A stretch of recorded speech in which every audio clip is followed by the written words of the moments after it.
Assalamualaikum warahmatullahi wabarakatuh.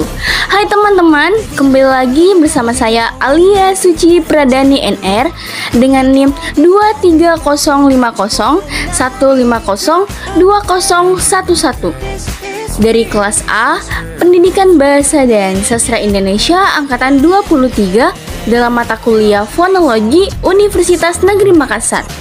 Pada materi kali ini saya akan membahas mengenai problema fonologis dalam bahasa Indonesia, problema akibat unsur serapan, problema akibat pengaruh kedaerahan, dan problema akibat hiperkoreksi.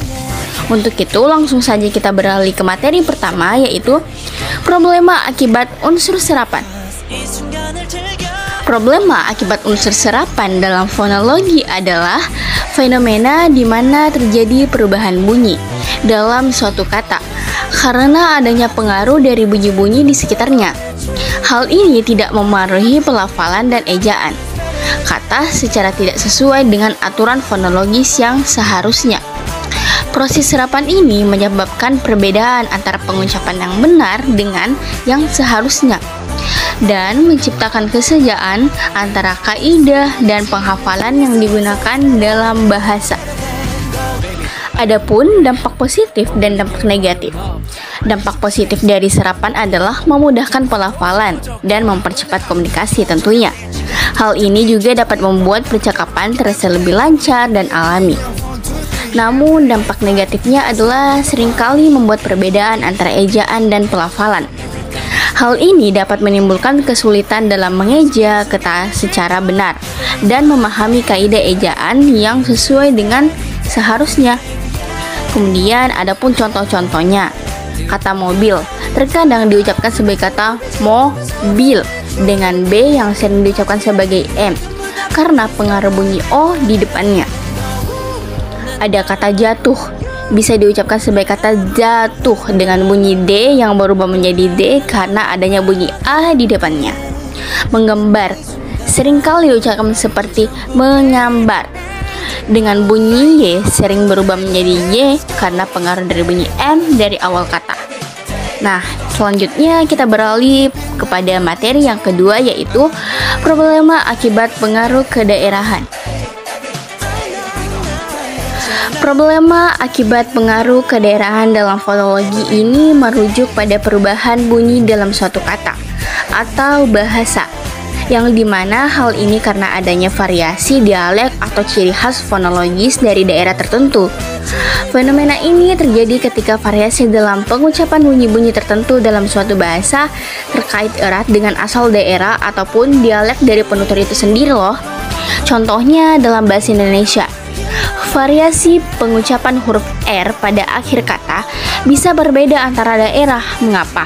Contohnya ini kata sekar bisa diucapkan sebagai kata sekar atau sekar, tergantung dari dialek atau daerah penutur itu sendiri, yang dimana-mana tentunya berbeda-beda.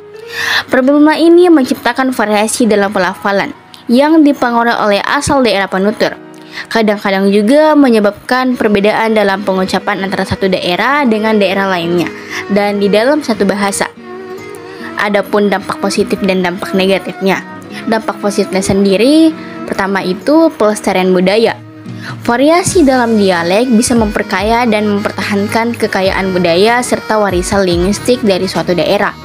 Yang kedua itu identitas kultural. Penggunaan dialek tertentu dapat memperkuat identitas suatu komunikasi atau daerah, mempertahankan keunikan dan kekhasan budaya mereka. Namun dampak negatifnya yang pertama, kesulitan komunikasi. Variasi dialek bisa menyulitkan komunikasi antar daerah atau dengan orang lain yang tidak akrab dengan dialek tersebut. Yang kedua, pengurangan keterbacaan. Penggunaan dialek yang kental dalam penulisan bisa membingungkan atau mengurangi keterbacaan dalam konteks yang lebih luas, terutama dalam konteks yang memerlukan ejaan atau penghafalan yang dimana itu menggunakan yang baku. Kemudian contohnya, contoh di sini saya ambil dalam dialek Sunda. Dalam dialek Sunda terdapat variasi pengucapan yang khas, terutama terkait dengan pengucapan bunyi tertentu. Contoh perubahan fonologis dalam dialek Sunda adalah yang pertama, huruf E dan EU Dalam beberapa dialek Sunda, bunyi E bisa diucapkan sebagai E atau E, sementara bunyi E bisa berubah menjadi Y atau E. Contoh kata teu tidak bisa diucapkan sebagai kata teu atau teu, tergantung pada dialek yang digunakan. Huruf kedua yaitu huruf R. Pengucapan huruf R di akhir kata seringkali dihilangkan dalam beberapa dialek Sunda itu sendiri. Misalnya, kata sasi, itu kata bulan, bisa diucapkan sebagai kata sasi atau sasi, tidak menggunakan huruf R di akhirnya. Nah, sekarang kita beralih kepada materi yang ketiga, yaitu problema akibat hiperkoreksi. Problema akibat hiperkoreksi terjadi saat seseorang secara berlebihan berusaha untuk mengoreksi atau menyesuaikan cara berbicara mereka agar sesuai dengan norma yang dianggap benar atau standar. Hal ini berdampak pada produksi bunyi atau kata yang terlalu dipaksakan untuk sesuai dengan standar yang dianggap yang tepat. Contohnya, seseorang yang berusaha sangat keras untuk memperbaiki penghafalan atau ejaan-ejaan kata tertentu secara berlebihan, terkadang hingga mengubah atau memaksa pengucapan yang sebenarnya sudah cukup jelas dan dapat dipahami orang lain.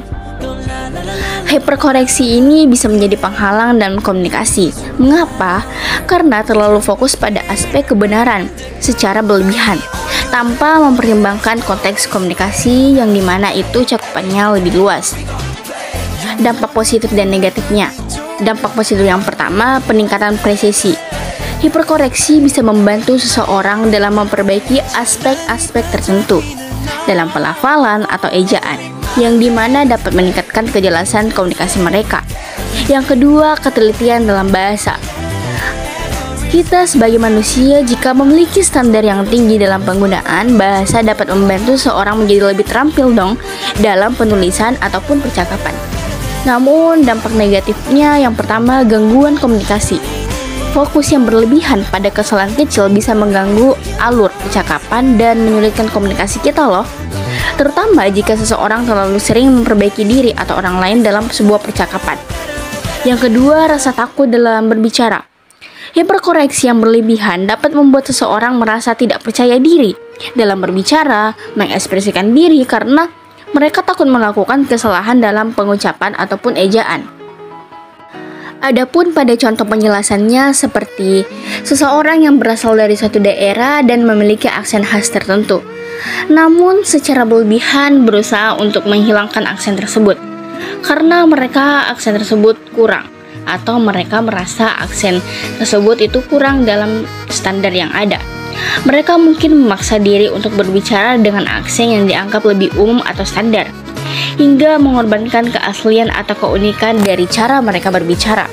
Contoh lainnya, seseorang yang sangat peduli dengan ejaan yang benar, hingga secara berlebihan memperbaiki kata-kata yang sebenarnya sudah jelas dan dapat dimengerti oleh lawan bicaranya. Mereka ini terlalu fokus kepada kesalahan kecil dalam ejaan ataupun pengucapan, sehingga menjadi terlalu kaku dalam berkomunikasi, yang pada akhirnya dapat mengganggu alur percakapan tersebut. Mungkin itu saja penjelasan dari saya. Mohon maaf apabila ada kesalahan, dan saya harap kalian semua dapat mengerti dan dapat menerima semua dari penjelasan saya. Terima kasih. Wabillahi taufiq wal hidayah. Wassalamualaikum warahmatullahi wabarakatuh. Terima kasih.